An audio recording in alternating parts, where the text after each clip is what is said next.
English से related सभी जानकारियों के लिए चैनल को सब्सक्राइब करें और बेल आइकन को भी क्लिक करें फॉर मोर इन्फॉर्मेशन। हेलो दोस्तों, आज का जो वीडियो है उसमें हम बात करने वाले हैं क्लास 12th के इंग्लिश प्रोज के लेसन 1 का 5th पार्ट। ये आखिरी पार्ट होगा इस लेसन का। लेसन का क्या नाम है? The last lesson. चलिए इसके हम वर्ड मीनिंग देख लें। तो इसके कुछ वर्ड्स मीनिंग हैं जो हम देखेंगे, लेकिन उससे पहले अगर आप चाहो तो इसके पिछले चार पार्ट अगर आप देखना चाहो तो ऊपर दिए गए लिंक पर जाकर आप ज़रूर देखें। इस वीडियो में हम सबसे पहले बात करेंगे वर्ड मीनिंग की, फिर एक्सप्लेनेशन की। चलिए बात करते हैं वर्ड मीनिंग की। पहला वर्ड है व्हेनेवर। व्हेनेवर मतलब होता है जब कभी, बोलते हैं जब कभी भी आओ। मोशनलेस मतलब अविचल यानी स्थिर रहना या स्थिर। गेजिंग मतलब किसी को घूर कर देखना या ध्यान से देखना। फैंसी मतलब कल्पना करना। वर्न क्या है? वियर का फॉर्म, तीसरा फॉर्म है, इसका मतलब होता है पहना हुआ। स्मूथ मतलब चिकनी, एकदम चिकना हो गया। ट्रंक्स मतलब एक प्रकार के कपड़े, खासकर आंतरिक कपड़े को हम ट्रंक्स कहते हैं। ये सब वर्ड्स अभी हम देखेंगे। और चलिए कुछ और वर्ड देख लेते हैं, जैसे करेज। करेज मतलब साहस, हिम्मत। स्पेक्टिकल्स यानी चश्मे। प्राइमर्स मतलब होता है भजन की पुस्तक या पहली पुस्तक किसी भी चीज़ की। ट्रेम्बल्स यानी थरथराना, कांपना, मतलब कापा, ये तो वर्ब का शॉर्ट फॉर्म है। वो स्ट्रक्स मतलब किसी को मारना एक झटके से। फिर उसके बाद होता है ट्रम्पेट। ट्रम्पेट मतलब होता है सुरही, तुरही, सॉरी। तुरही मतलब होता है एक प्रकार का वादन जिससे हम साउंड निकालते हैं। खासकर शादियों में इसका प्रयोग किया जाता है, या आर्मी के लोग जब जीतते हैं तो वो उसका प्रयोग करते हैं, कई लोग प्रयोग करते हैं। तो ट्रम्पेट मतलब होता है तुरही, एक प्रकार का ये वादन होता है, इससे साउंड निकाल कर बाजे बजाए जाते हैं, ठीक है ना। तो वो है। फिर पेल मतलब होता है फीका पड़ना या पीला पड़ना, तो उसको हम बोलते हैं पेल। फिर वर्ड है चोक्ड। चोक मतलब होता है अवरुद्ध किया या अवरुद्ध करना, इसका मतलब होता है किसी को रोक देना, ठीक। फिर बियरिंग मतलब होता है सहनशीलता, किसी के अंदर सहनशीलता हो तो उसको बोलते हैं सहनशीलता, बियरिंग है उसके अंदर। फिर लिखा है लीन। लीन मतलब होता है कि किसी के सामने किसी की तरफ झुक जाना, ठीक है, तो लीन। फिर जेस्चर, लीन ऑन नाम से गाना भी आया था। जेस्चर मतलब होता है किसी को इशारा करना या भाव प्रकट करना, तो उसको हम जेस्चर कहते हैं। फिर लिखा है डिसमिस्ड, यानी किसी को ख़त्म कर देना, बोलते हैं ना क्लास डिसमिस, यानी क्लास खत्म हो गई है, तो हम डिसमिस्ड वर्ड यूज़ करते हैं। ये सारे वर्ड्स हम अभी जब बुक में देखेंगे तो ये सारे वर्ड्स आएंगे। चलिए अब देखते हैं डायरेक्ट एक्सप्लेनेशन। कहीं पर कोई डाउट परेशानी हो तो आप ज़रूर मुझसे पूछिए अभी, ठीक है ना। धन्यवाद। तो दोस्तों, आज हम जो स्टार्ट करने वाले हैं वो लास्ट पार्ट है इस वीडियो का, मतलब इस चैप्टर का। हम यहाँ देखेंगे 11वां पैराग्राफ। क्या लिखा है? व्हेनेवर, ये स्टोरी अगर आपने पहले नहीं देखी जरूर देखिएगा। हम जो स्टार्ट कर रहे हैं वहाँ देखते हैं। Whenever I looked up from my writing, जब मैं लिख रहा था, ये बच्चा कह रहा है कि जब मैं लिख रहा था, जब कभी भी। व्हेनेवर मतलब क्या होता है? जब कभी भी मैं देख रहा था लिखते हुए। I saw M Hamel sitting motionless. Motionless मतलब होता है स्थिर। मोशनलेस मतलब क्या होता है? स्थिर। जब कभी भी मैं लिखते हुए, जब मैं लिख रहा था, जो उन्होंने मुझे कहा था लिखने के लिए, जब मैं वो लिख रहा था, तो जब कभी मैं एम हैमल को देखता था बैठे हुए मोशनलेस इन हिज चेयर, अपने चेयर पर जब वो बैठे मुझे दिखते थे। And gazing first at one thing then at another, और वो जब भी मैं उनको देख रहा था तो मुझे ये दिख रहा था कि वो एक एक चीज़ को घूर से देख रहे हुए हैं, वो एक एक चीज़ को घूर के देख रहे हैं। क्या लिखा है देखिए? गेजिंग मतलब होता है घूर कर देखना, वन थिंग देन अनदर मतलब एक चीज़ पर ध्यान दे रहे हैं फिर दूसरी चीज़ पर ध्यान दे रहे हैं।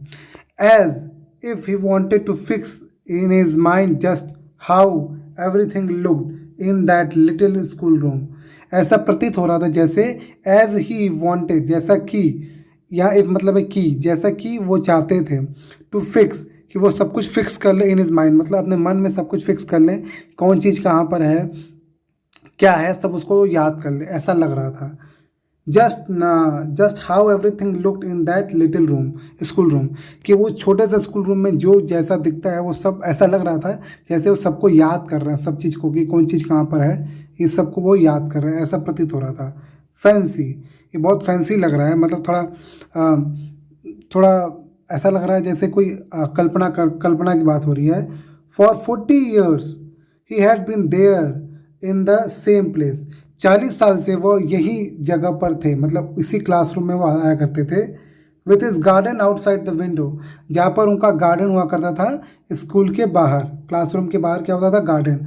And is class in front of him, और जो उनकी क्लास थी, यानी रूम के बाहर गार्डन था और जो क्लास थी वो उनके सामने, अर्थात देखो टीचर जहाँ बैठता है उसके सामने बच्चे होते हैं, तो बच्चे जो होते हैं वही क्लास होता है। अगर बच्चे नहीं होंगे तो वो क्लास नहीं होगा, क्लास रूम कहलाएगा। तो यहाँ लिखा है class in front of him, और जो बच्चे जो उनके सामने पढ़ने आते थे वो उनके सामने होते थे। 40 साल से बच्चे उनके सामने क्लास उनके सामने हुआ करता था और गार्डन उनके बाहर स्कूल के। जस्ट लाइक दैट, ठीक वैसा ही जैसा 40 साल से हो रहा है। Only the desk and benches have been worn smooth, बस चेंज क्या हुआ है कि जो डेस्क और जो बेंचेस हैं, यानी जो टेबल हैं बच्चों को पढ़ने के लिए, वो थोड़े स्मूथ हो गए हैं। वॉर्न मतलब होता है पहनना और स्मूथ मतलब होता है थोड़ा चिकना, अर्थात जो बेंच है वही 40 साल के बीच में सब कुछ सेम है लगभग, बस वो जो बेंच है वो बेंच ही क्या हुआ है, थोड़ा स्मूथ हुआ है, अर्थात थोड़ा बेहतर हुआ है। सिंपल है, 40 साल में जो प्रोग्रेस होता है टेक्नोलॉजी की, उससे प्रोग्रेस हुआ होगा। बेंच जैसे 40 साल पहले हुआ करते थे वो बदल गए, बस यही तो अंतर था। The walnut tree in the garden were taller, जो वॉलनट यानी जो बादाम के पेड़ थे बड़े बड़े, देखो बादाम के एक पेड़ होता है जो ज़मीन पे, उसे प्लांट कहते हैं। एक बादाम जो हम मानते हैं वॉलनट, अगर आप सर्च करोगे गूगल पे तो आपको फोटो दिखेगा, ठीक। वो वाले जो बादाम होते हैं उसके बड़े बड़े पेड़ होते हैं, तो वही जो पेड़ था वही 40 साल में बड़ा हो गया था। द हॉप वाइन दैट, क्या लिखा है, the hop wine that he had planted himself, और वो हॉप वाइन जो उन्होंने खुद अपने से प्लांट किया था, यानी उन्होंने खुद लगाया था। प्लांट मतलब क्या होता है, कोई चीज़ जब आप प्लांट कर लगाते हो तो प्लांट मतलब नॉर्मली एक तो होता है पेड़, क्या होता है, पेड़ होता है। प्लांट मतलब पेड़, लेकिन जब इसको हम वर्ब के रूप में यूज़ करते हैं तो इसका जो मीनिंग जो आता है वो क्या आता है कि, रुके बता रहा हूँ, हाँ, उसका मतलब ये आता है कि वो वर्ब के रूप में यूज हो रहा है, यानी प्लांट किसी ने लगाया है ऐसा प्रतीत हो रहा था। तो twined about the window to the roof, तो वो विंडो ऑफ द रूफ मतलब जो कमरा है, कमरे में जो खिड़कियां हैं रूफ पर, ठीक है, उसके दोगुना हो गई, यानी कि जो पेड़ है वो बहुत बड़ा हो गया है। जो पेड़ है वो क्या है, वो बहुत बड़ा हो गया है, दोगुना हो गया है, ठीक है। और ये मतलब ये जो पेड़ है वो क्या हो गया है, वो 2 गुना हो गया है। ये अच्छा, आपको पूछोगे हॉप वाइन मतलब क्या होता है, तो ये बेल होता है। बेल देखते नहीं, बेल के पेड़ देखे होंगे आपने, कौन से, वो जो लतर जैसा होता है वो वाले बेल के पेड़ देखे होंगे, वो 40 साल में 2 गुने हो गए हैं। और जो यहाँ पे जो वॉलनट है, वॉलनट मतलब बादाम, एक तरीके से बादाम होता है, एग्जैक्ट हिंदी में बता रहा हूँ, रुकिए, हाँ, अखरोट जो होता है, अखरोट के पेड़ बड़े हो गए हैं। और जो हॉप वाइन है वो भी खिड़की के, छत के जो खिड़की है उसके 2 गुना ऊपर जा चुकी है। 40 साल में यही परिवर्तन हुआ है। और डेस्क जो है वो क्या हो गया है, वो डेस्क जो है वो और ज़्यादा स्मूथ हो गया है। समझ में आ गया। अब आगे चलते हैं, लास्ट पेज है ये। होप आपको थोड़ा धुंधला दिख रहा होगा, मैं कोशिश करूँगा इसको साफ दिखाने की। How it must have broken his heart to leave it all, कैसे उनको ये मतलब ये जब हुआ, ये सब छोड़ने का उनका मन कर रहा, उनका दिल कर रहा हो ये सब छोड़ने का, उनका जो दिल था वो टूट गया होगा। पुअर मैन, यहाँ पुअर मैन मतलब गरीब नहीं, यहाँ पुअर मैन मतलब है बेचारा आदमी। To hear his sister moving about in the room about, मतलब जब उन्होंने सुना, उन्होंने जब मतलब ये सुनकर जब उन्होंने ये सुना कि जो उनकी सिस्टर है वो रूम के ऊपर आ रही हैं, अर्थात जो ऊपर जो आवाज़ें हैं छत से उनकी बहन के पैरों के चलने की आवाज़ आ रही है, ये सुनकर वो और ज़्यादा दुखित हो गए कि भाई अब तो जाना ही है, अब तो क्या है, अब तो जाना ही है, ठीक। तो इस बात को लेकर वो दुखी हो गए। Packing their trunks for they must leave the country next day, और वो जो उनकी सिस्टर है वो ऊपर छत पे क्या कर रही हैं, वो पैक कर रही हैं। क्या पैक कर रही हैं, ट्रंक्स मतलब कपड़े, आंतरिक कपड़े, अंदर जो कपड़े पहने जाते हैं उसे ट्रंक कहा जा सकता है। तो आंतरिक कपड़े और भी कपड़े वो पैक कर रही हैं, क्योंकि फॉर दे उनके लिए, दे must leave the country for next day, क्योंकि उनको अगले दिन देश छोड़कर जाना था। समझ में आ गया, इसलिए वो दुखी हो गए थे। हिंदी अनुवाद देखते हैं। जब कभी मैंने लिखते हुए ऊपर देखा तो मैंने एम हैमल को अपनी कुर्सी पर स्थिर बैठे हुए देखा। वे कभी किसी चीज़ को घूर के देख रहे थे, मानो वे अपने मस्तिष्क में छोटे स्कूल का कक्ष के प्रत्येक वस्तु को ठीक से उसी तरह अंकित करना चाहते, मतलब याद करना चाहते हों जैसा कि वो दिख रही थी। जरा सोचो, 40 वर्ष में इसी स्थान पर वह उनका बगीचा उनकी खिड़की के बाहर था और उनकी कक्षा के सामने बिल्कुल ऐसे ही, केवल मेज और कुर्सियाँ घिस घिस कर चिकनी हो गई मतलब घिस घिस कर चिकनी हो गई। मुझे लगा जब मैं पढ़ा रहा था जब मैं इंग्लिश पढ़ा रहा था मुझे लगा शायद इम्प्रूव हुआ होगा, लेकिन यहाँ मतलब है कि वो टेबल घिस घिस के चिकनी हो गई। बगीचे में अखरोट के पेड़ अपेक्षाकृत लंबे हो गए, मतलब बड़े हो गए, तथा होप वाइन मतलब एक तरीके का बेल होता है जिसे उन्होंने स्वयं अपने हाथों से लगाया था, वह खिड़की से लिपटते हुए छत पर पहुंच गई थी दोगुने स्पीड से। इन सब को छोड़ने से और ऊपर छत पर सामान को अपने संदूकों में पैकिंग करते हुए अपनी बहन के चलने की आवाज़ सुनकर वह बेचारे का दिल किसी तरह टूट रहा होगा, क्योंकि अगले दिन ही उन्हें देश छोड़कर जाना था। ठीक हो, आपको हिंदी वाला पोर्शन हो सकता है उतना साफ ना दिख रहा हो, पिक्चर क्वालिटी HD कर लीजिए तब दिखेगा, अदरवाइज जो मैंने हिंदी बोला है आप वैसे भी देख सकते हो। आगे चलते हैं, लास्ट पैराग्राफ। इसका मैं हिंदी नहीं पढ़ाऊँगा, मैं यहाँ तक ही पढ़ाऊँगा, ठीक है, बस इंग्लिश पढ़ाऊँगा, हिंदी तो मैं बता ही दे रहा हूँ। But 12 paragraph, but he had the courage to hear every lesson to the very last. ठीक है, तो but he had the courage, उनके पास साहस था कि वो सुन सके every lesson to the very last, कि अंतिम तक जितने लेसन हो सके वो सभी लेसन वो सुन सके, अर्थात वो जब वो पढ़ा सके। यहाँ मतलब यही है, जब कोई बात कहता है तो उसको भी खुद सुनाई देता है, तो यही बात है कि वो इतने साहसी थे। After the writing we had a lesson in history, लिखने के बाद मतलब वो जो लिखना था, क्या लिखना था याद करो, फ्रांस, फिर उसके बाद शहर का नाम, फिर फ्रांस, फिर शहर का नाम, ठीक। तो उसको जब उन्होंने लिख लिया तब अब बारी थी हिस्ट्री की। Then the babies chanted their, तब जो बच्चे थे वो चैंटेड, जो क्लास में जो छोटे बच्चे थे वो चिल्लाने लगे, बा बेबी बोबू, मतलब अपने जो भी वो सीख रहे होंगे उस भाषा में बोलने लगे।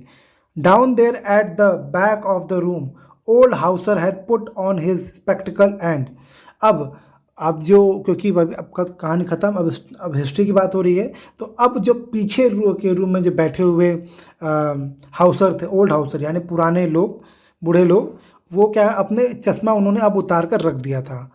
Holding his prior in both hand, यहाँ हिज यूज हुआ यानी कि एक व्यक्ति की बात हो रही है, उसने अपना प्राइमर मैंने बताया था पहले ही, किसी भी जगह की पहली पुस्तक या धार्मिक पुस्तक, तो वो उसको उन्होंने अपने दोनों हाथ से पकड़ के रखा था। Spelled the letter with them, और उसके साथ वो स्पेल्ड कर रहे थे, यानी उसको वो बोल रहे थे, वो जो स्पेलिंग थी जो भी उसमें लिखा था उसको एक एक लेटर वो बोल रहे थे। कौन? वो जो पीछे बैठे हुए थे। You could see that he too was crying, मतलब जो पीछे बैठे थे हाउस होल्डर वो भी आप देख सकते कि वो भी रो रहे थे। His voice trembled with the emotion, जो उनकी वॉइस थी, आवाज़ थी, वो भावनाओं के साथ ट्रेम्बल यानी काँप रही थी। अर्थात जब कोई रोता है और कोई पढ़ने लगे, आप जो आप रो रहे हो पढ़ रहे हो तो आपका आवाज़ हकलाने जैसा हो जाता है, ठीक वैसे ही उनके साथ हो रहा था। And it was so funny to hear that we all wanted to laugh and cry, और ये सुनकर और ज़्यादा मतलब थोड़ा मजाक वाला मूड बन गया कि हम सब हंसना, खुश होना चाहते थे और रोना भी चाहते थे, हम दोनों चाहते थे, हम खुश भी होना चाहते थे, रोना भी चाहते थे। रोना क्यों? क्योंकि हमें दुख हो रहे थे कि भाई हमारे टीचर जा रहे हैं, और खुश क्यों? क्योंकि हमने अच्छे से पढ़ा उस दिन, तो हम ये दोनों चीज़ें हो रहा था हमारे साथ। How well I remember it the last lesson, मतलब वो जो बच्चा वो कह रहा है कि कितने अच्छे तरीके से मैंने याद कर लिया है अपने लास्ट लेसन को। किसके? लास्ट लेसन को, ठीक, वो अपने आप से कह रहा है। आगे लिखा है, all at once the church clock struck 12, और एकाएक चर्च का जो क्लॉक था, स्ट्रक मतलब उसने बजाया, क्या बजाया? 12, अर्थात 12 बजे घंटी बजती है। आपने पता आगे आसपास कहीं चर्च होगा तो आपको पता होगा कि वहाँ टाइम टू टाइम घंटियाँ बजती हैं जब प्रेयर होती है, तो 12 बजे वहाँ घंटी बजी। Then the Angelus at the same moment the trumpet of the Prussians. और उसी वक्त जो था वो पर्शियन यानी जिसने पर्शिया लोग जीत गए थे, तो पर्शियन लोग जीत के लिए वो ट्रम्पेट बजा रहे थे, यानी बोल सकते हो अपनी खुशी जाहिर कर रहे थे वो।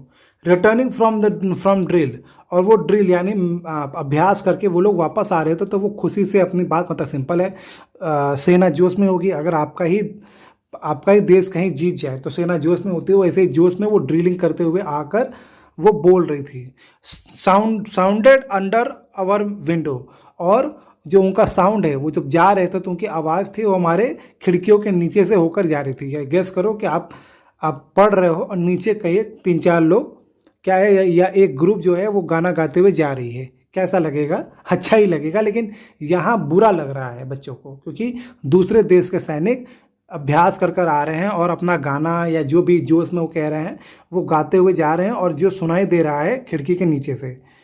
M Hamel stood up, M Hamel खड़े हो गए। वेरी पेल, असहाय होकर, यहाँ पेल मतलब है असहाय, असहाय होकर इन इस चेयर, वो अपने चेयर पर खड़े हो गए। I never saw him look so tall, मैंने कभी भी उनको उतना लंबा नहीं देखा। अर्थात वो जो टीचर थे, हो सकता है वो अपने लंबाई का यूज कर वो शायद खिड़की से उनको उन सोल्जर्स को देख रहे हो, शायद, मैं कंफर्म नहीं हूँ, यहाँ कल्पना कर रहे हैं कि बच्चों को ऐसा लग रहा है कि जब टीचर खड़े हो गए उस दौरान, जब सैनिक जा रहे थे, तब बच्चे को पहली बार लगा कि उसके टीचर इतने लंबे हैं। My friend he said he, उन्होंने कहा मेरे दोस्तों, आई यानी वो हकलाते हुए बोले आई मैं। बट समथिंग चोक्ड हिम, पर कुछ चीज़ ने उन्हें अवरोध कर दिया, यानी कुछ चीज़ों ने उन्हें रोक दिया। अर्थात वो बोलते बोलते रुक गए, आई बोलते बोलते वो रुक गए। He could not go on, वो जारी नहीं रख सके। अर्थात वो कुछ बोलना चाह रहे थे लेकिन वो जारी नहीं रख सके।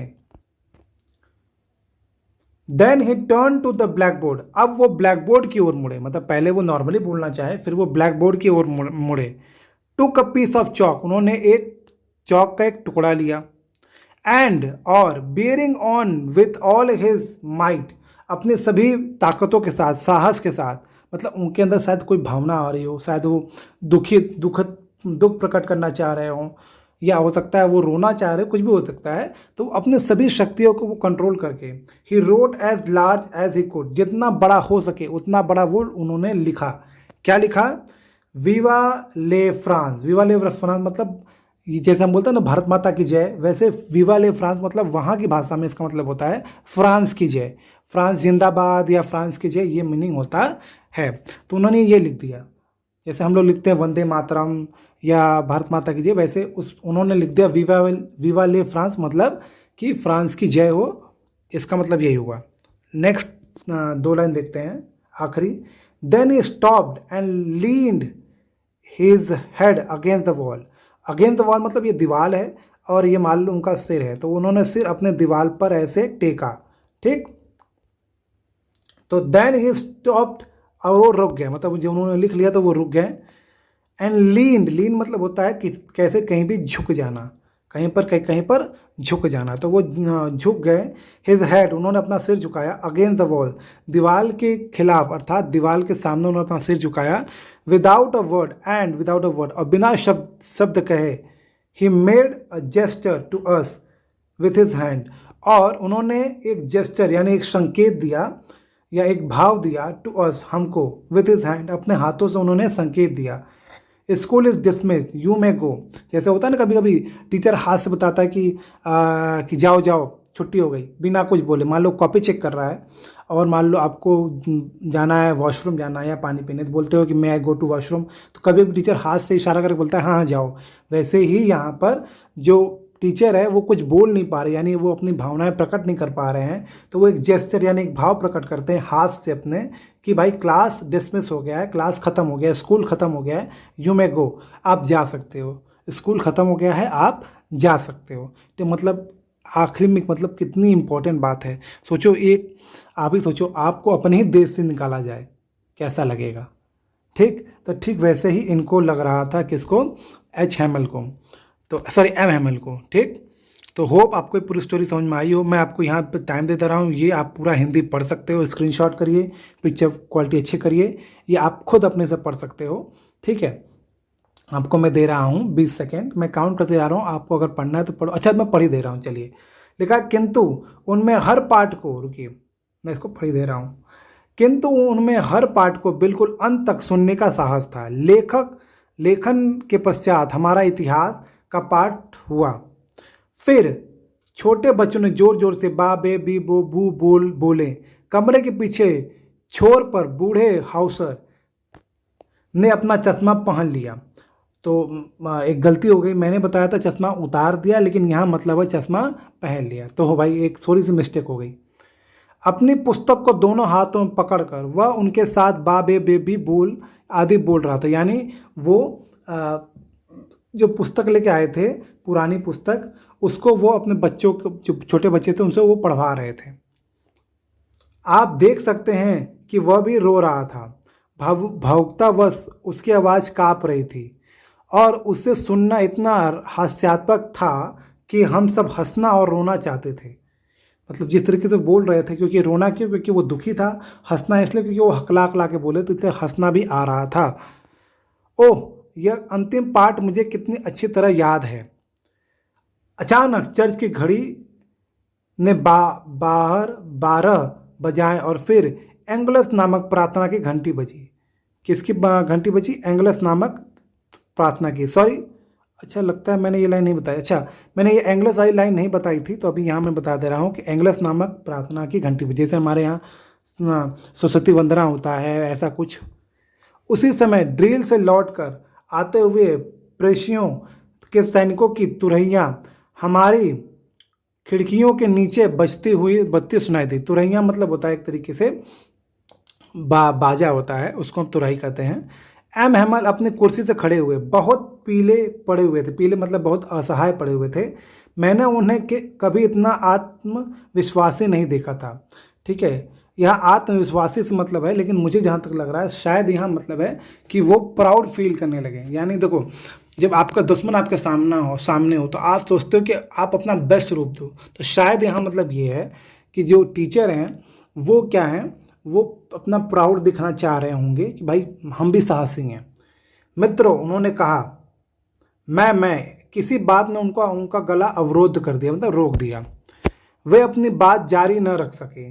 फिर वे श्याम पट की ओर मुड़े, यानी ब्लैक बोर्ड, चौक का एक टुकड़ा उठाया और अपनी पूरी ताकत से उन्हें जितने बड़े अक्षरों में वे लिख सकते थे लिखा, फ्रांस जिंदाबाद। जैसे हम लोग बोलते हैं ना, इंडिया मतलब हिंदुस्तान जिंदाबाद, तो वैसे।